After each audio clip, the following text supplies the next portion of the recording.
Vous êtes sur le point de découvrir une nouvelle chronique de la capsule de l'espace. Une chronique réalisée chaque semaine par RCF Bordeaux pour les radios RCF de Nouvelle-Aquitaine et pour Radio G. Le 18-19, la capsule de l'espace. On termine cette émission avec vous, Julien Rullier, pour la capsule de l'espace. Bonsoir. Bonsoir Blandine. Ce soir, on décolle pour tenter d'atteindre l'orbite, Julien. Oui, et c'est pas chose facile, hein. Space is hard, comme on dit. L'espace, c'est difficile, d'autant plus quand une société tente de faire décoller pour la première fois son lanceur. Très souvent, un premier lancement est synonyme d'échec constructif. On apprend toujours de ses erreurs. Mais le premier lancement dont nous allons parler aujourd'hui est audacieux. La société Relativity Space a tenté d'envoyer dans l'espace le premier lanceur essentiellement imprimé en 3D. L'impression 3D, Blandine, on commence à en entendre parler régulièrement. Vous savez, c'est ce procédé qui permet de réaliser, d'imprimer des pièces physiques conçues par ordinateur. Littéralement une imprimante en 3 dimensions. Ce procédé, dans le spatial, il est tout nouveau. Et tout ça voit le jour grâce à une société privée et ça, c'est pas nouveau. C'est pas nouveau, mais c'est relativement récent. Depuis quelques années, nombre de sociétés privées émergent dans le secteur spatial. Elles s'appellent SpaceX, Rocket Lab, Blue Origin ou Relativity Space. Elles peuvent concevoir des lanceurs, privés donc, et proposer leurs services de transport spatial à des institutions comme des agences spatiales ou directement à des clients privés. C'est ainsi qu'est née une collaboration inédite entre SpaceX et la NASA.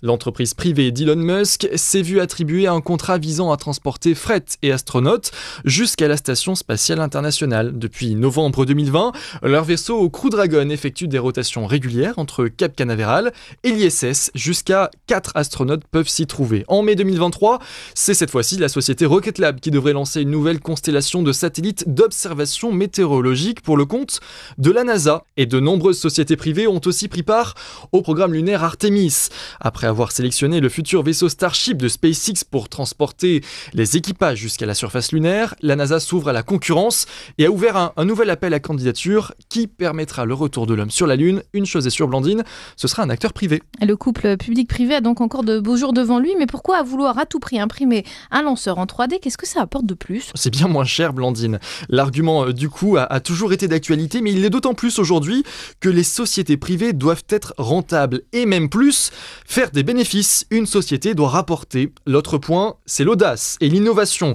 Une société doit pouvoir se démarquer de ses concurrents. Qu'est-ce qui va pouvoir différencier Relativity Space de SpaceX par exemple ? Qui fournira le meilleur service au prix le plus bas? C'est une véritable guerre de concurrence qui se joue dans l'espace. La première fusée imprimée en 3D a donc décollé. Est-ce que sa mission est un succès ? La mission, Blandine, avait été nommée Good Luck, Have Fun. En français, bonne chance, amuse-toi bien. Ça peut prêter à sourire, mais c'était bien le but premier de la mission, montrer de quoi ce nouveau lanceur était capable. Comme je vous le disais, la plupart des premiers lancements se soldent par un échec. Alors, quand le lanceur s'est élevé dans le ciel de Floride, les équipes de Relativity Space ont poussé un immense ouf de soulagement. Sur ce lanceur, il y avait 2 étages de présent. Le premier a parfaitement fonctionné et a poussé la fusée jusqu'à atteindre 7400 km/h à plus de 77 km d'altitude. Après la séparation des 2 étages, le second, lui, n'a pas réussi à s'allumer. Le lanceur est donc retombé quelques minutes plus tard et s'est désintégré dans l'atmosphère. Malgré tout, Blandine, ce n'est qu'un échec partiel pour les équipes en charge de la mission. Elles ont réussi à prouver la fiabilité d'un lanceur imprimé en 3 dimensions face aux contraintes essentiellement atmosphériques liées notamment au décollage. Réussir un lancement du premier coup aurait été un événement sans précédent. Croisons les doigts pour Relativity Space. La deuxième sera sûrement la bonne.